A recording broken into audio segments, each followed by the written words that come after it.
अमेरिकेचे 47वे राष्ट्राध्यक्ष म्हणून डोनाल्ड ट्रम्प यांनी सोमवारी शपथविधीनंतर तात्काळ काही महत्त्वाचे निर्णय घेतलेत. डोनाल्ड ट्रम्प यांनी अमेरिकेत जन्मधारित नागरिकत्व देण्याबाबतच्या घेतलेल्या निर्णयानं आता गर्भवती महिलांनी मॅटर्निटी होममध्ये रांगा लावल्यात. या महिलांना त्यांच्या बाळाची वेळेच्या आधी म्हणजेच 20 फेब्रुवारीच्या आधी डिलिव्हरी करायची.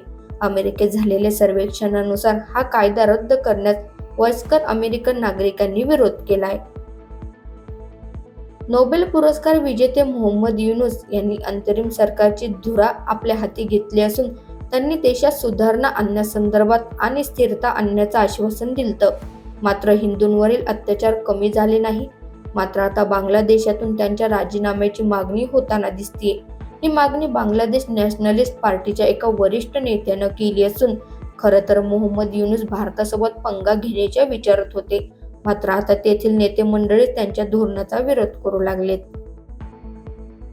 दावोसमधून मुख्यमंत्री देवेंद्र फडणवीस यांनी अनेक मुद्द्यांवर भाष्य करताना विरोधकांना स्पष्ट शब्दात प्रत्युत्तर दिले.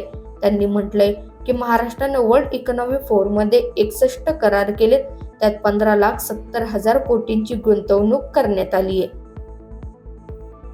पाकिस्तानने आता टेस्लाचे मालक इलॉन मस्क यांच्यावर नाराजी व्यक्त करण्यास सुरुवात केली आहे. काही दिवसांपूर्वी इलॉन मस्क यांची कंपनी स्टारलिंकने पाकिस्तानकडे त्यांच्या सॅटेलाइट इंटरनेट सेवा सुरू करण्यासाठी अर्ज केलता. पण आता पाकिस्तानने मस्क यांना माफी मागण्याची अट घातली असून स्टारलिंकला मंजुरी मिळेल असंही सांगितलंय. गेल्या वर्षी थायलंडमध्ये समलैंगिक विवाह कायदेशीर झाल्यानंतर आता तो आशियातील पहिला देश बनलाय. गुरुवारी थायलंडमध्ये मोठ्या संख्येने समलिंगी जोडप्यांनी सामूहिक विवाहात भाग घेतला आणि लग्नाला कायदेशीर मान्यता मिळाल्यानंतर समलिंगी जोडप्यांनी आनंद व्यक्त केलाय. जम्मू काश्मीरचे माजी मुख्यमंत्री आणि नॅशनल कॉन्फरन्सचे प्रमुख फारुख अब्दुल्ला यांनी गुरुवारी कटरा येथे माता वैष्णो देवीच्या मंदिरात पोहोचले. यावेळी त्यांनी मंदिरात भजन सुद्धा म्हटल्याचं दिसून आले. या ठिकाणी फारुख अब्दुल्ला यांनी गायकांच्या सुरांशी जुळवून घेत भजन गायले. अमरावती शहर पोलीस आयुक्त नवीन चंद्र रेड्डी यांनी शहरात विविध आस्थापनेत काम करणाऱ्या बंगाली कामगारांची सर्चिंग हाती घेतली. या मोहिमेला गुरुवारपासून सुरुवात करण्यात आली असून शहरातील ज्या व्यावसायिक संकुलात, आस्थापनेत, कारखान्यात बंगाली काम करतायत त्यात कोणी बांगलादेशी आहे का याचा शोध त्यातून घेतला जातोय. अहिंसा या संकल्पनेचे संरक्षण करण्यासाठी कधी कधी हिंसा आवश्यक असते, असे राष्ट्रीय स्वयंसेवक संघाचे ज्येष्ठ नेते भैयाजी जोशी यांनी गुरुवारी सांगितलंय. अहमदाबाद येथे गुजरात विद्यापीठाच्या मैदानावर आयोजित हिंदू आध्यात्मिक परंपरा आणि सेवेच्या उद्घाटन प्रसंगी त्यांनी हे विधान केले.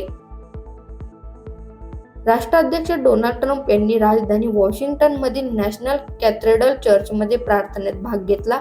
यावेळी रॉयटर्सच्या मते एपिस्कोपल बिशप राईट रेव मरियन एडगर बुडे समलैंगिक समुदाय आणि बेकायदेशीर स्थलांतरितांवर दया करण्याचे आवाहन ट्रम्प यांना केलंय.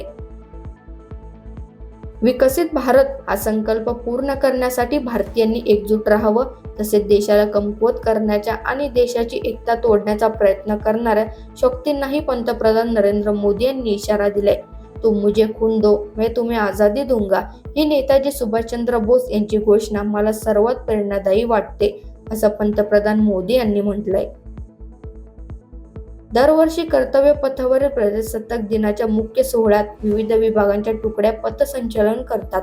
यंदा यामध्ये भारतीय वायुसेनेच्या तुकडीचे नेतृत्व बीडच्या कन्या flight lieutenant Damini Deshmukh parade commander म्हणून करणारे. तसेच गेल्या काही दिवसांपासून बीड जिल्हा वेगवेगळ्या गोष्टींसाठीही चर्चेत आहे. त्या पार्श्वभूमीवर बीडसह महाराष्ट्राला सुखद आणि अभिमानास्पद वाटणारी ही बाब ठरली आहे. भंडारा जिल्ह्यात जवाहर नगर आयुध निर्मितीमध्ये मोठा स्फोट झालाय. ही घटना LTP प्लांटमध्ये सकाळी 9:15 वाजेच्या सुमारास घडली असून एक इमारत पूर्णतः उडाली असून कामगार दगावल्याची माहिती आहे. कणकवली शहरात पकडलेल्या बांगलादेशी महिलांकडून देह विक्री व्यवसाय करून घेण्याच्या गुन्ह्यात शहरातील संशयित लॉजचा मालक संजय सुरेश सांडव याला कणकवली पोलिसांनी बुधवारी रात्रीच्या सुमारास नागवे रस्त्यावरील रेल्वे पुलानजीक अटक केली. देशांतर्गत क्रिकेटमधील प्रतिष्ठित आणि लोकप्रिय स्पर्धा असलेल्या रणजी करंडक स्पर्धेतील दुसऱ्या टप्प्यातील लढतींना सुरुवात झाली आहे.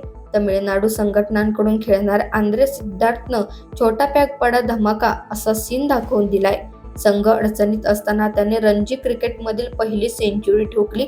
मात्र या युवा क्रिकेटचा थेट सीएसकेशी आगामी हंगामात तो धोनीच्या चेन्नई सुपर किंग्सच्या संघातून खेळताना दिसणार आहे.